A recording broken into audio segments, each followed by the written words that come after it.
Hey everybody, welcome back. My name is Abby. I'm with Fitness is Medicine. Today we're going to do another great workout you can do in your home using minimal equipment, a small amount of space, and easy to follow directions. What we're going to need for equipment today is a fit ball, one a little bit heavier dumbbell, and either a rolled up yoga mat or a towel, and a band or a tube. So remember to come into these workouts warmed up and ready to move. 5 to 10 minutes of a cardio workout just to get your heart rate warmed up, your muscles and joints warmed up and ready for movement, and of course your mindset ready for movement. Okay, we're gonna start with this one dumbbell here today. Now we're gonna do a one arm bent over row. So this is gonna require a lot of core stabilization. So what I want you to do is sort of get down into a little bit of a squat, practice keeping that back nice and flat. So if you're rounding your back at all, find a mirror. You can always get really great feedback by using a mirror. Sitting back, really keeping that chest up nice and tall, and then we're gonna squat down and pick up that weight. You can support yourself on one side like this if it feels okay, that feels better. And now we're gonna row that one arm towards the ceiling. Drive that elbow up towards the ceiling. Breathe, really stabilize with your core here. That's probably the most important thing you can think of. Drive that elbow up, squeeze that one side of your shoulder blade towards your spine. 2 more, 9 and 10. All right, set that down. You can stand up and give yourself a little break. There's a lot of stabilizing going on there. Your legs are working, your core is working, and of course your arm and back are working. Okay, squat down, pick up that weight. We're gonna do the other side. 1. Think about keeping your back nice and flat and also keeping your shoulder stabilized here. So don't let that go all the way down. You want to keep everything level here. Keep that chest nice and tall. Really squeeze in that tummy. 7, 8, 9, and 10. All right, you can set that weight down and rest. I'll get my ball out of the way here. Next, we're going to do a reverse lunge. So, like I like to talk about, get somewhere where you can really sit back and hang on to something sturdy like your kitchen sink or a railing, so that when you sit back into that lunge, you can really get your weight going back without fear of losing your balance or falling. That way you have that sturdy object. We're gonna hang on to a weight in one hand if you're up for it. We don't have to hang on to a weight, but we can use that same dumbbell we just used. So we're gonna bend down, squat down, pick that up. Stand up nice and tall. We're gonna step really far back and then bend that knee down just like you're gonna kneel down on one knee. We're gonna alternate sides. Now, I want you to just hang on to a weight in one side so that you can use that other hand to stabilize and sit really far back if you need it. Also, when you hang on to a weight in one side versus the other, then you really get more core stabilization as well. Nice and tall. All right, switch sides. We're gonna keep alternating, but we'll switch which hand is holding on to the weight. Keep breathing.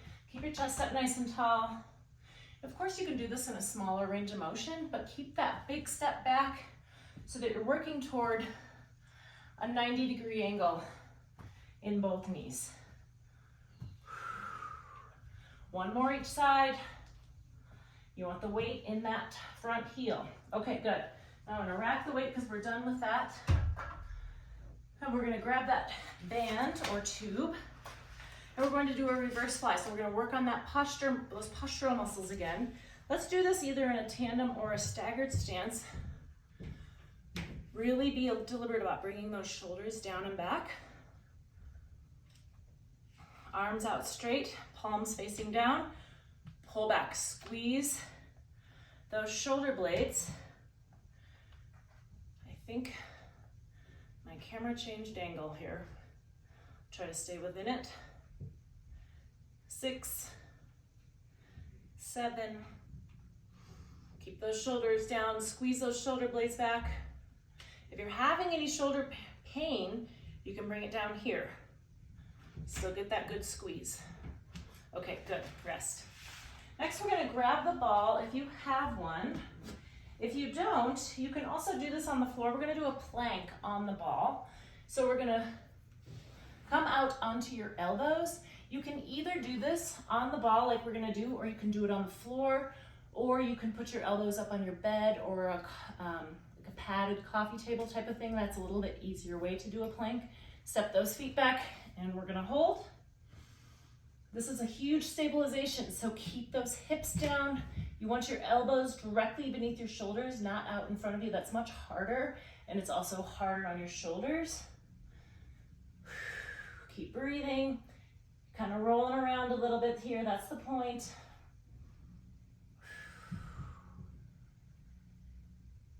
5 more seconds. And rest. Good. Okay, we'll take that ball out away from us, and I'm gonna see if I can change my camera angle here.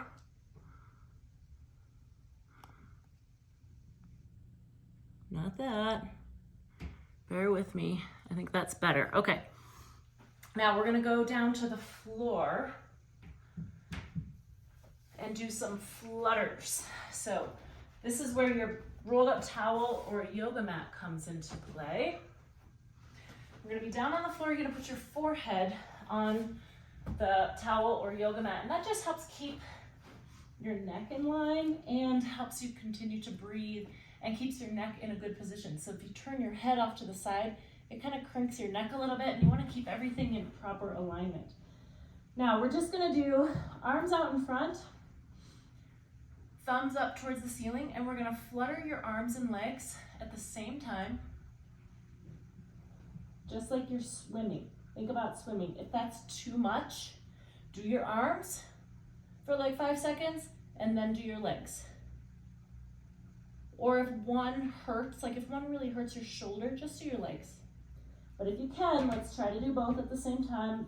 This is a huge posterior chain exercise. You're using a lot of different muscles. Breathe. Also having your forehead on an object like this allows you to breathe. Doing good. Let's go for 5 more seconds. And rest. All right, good. Now stand up slowly. We're going to end with a standing exercise, but you want to stand up nice and slowly so you don't get lightheaded or dizzy. Bring that head up over your heart. Bring one knee forward, hang on to something if you need it, and stand up. Okay, we're gonna end with tightrope walking. So this is something you can do anywhere, and it's something you can start by making it less challenging to more challenging. There's a lot of different ways to do this, but find a line in your house. If you don't have, you can use like hardwood floor line or tile lines. I don't have any here, but I'm just gonna go heel toe. Now, the slower you go, the harder this is. And you really want to be deliberate about going exactly heel to toe. That's also more challenging. Breathe. Also, instead of looking straight down at your feet, look further out in front of you. Look further down that line. Now, if this feels relatively easy, start glancing around while you're walking. So glance up, down, to the side, all different angles to change that proprioception and really challenge your balance. When you are doing functional activities where you may lose your balance, you're typically not really standing still and focusing on a spot. You're moving, you're looking around, you might be talking to a friend. So those are all things you can practice while you're doing balance challenges is, talk to your partner that you're working out with, or, talk out loud, talk about things. List the things you need to do for the day, but list them out loud. Think about them as you're going, look around the room. There's also ways to challenge by holding a ball and like twisting, and then following that ball with your twist. Lots of ways to make this more challenging or less. Okay, repeat through these 1 or 2 more times. Add a little cardio in between, 2 to 5 minutes. Just get that heart rate back up and continue with these. After you've done 2 or 3 sets, then do a good cool down and stretch. If you have any questions or need any modifications, please feel free to reach out. All right, have a great workout, everybody. We'll see you next time. Thank you.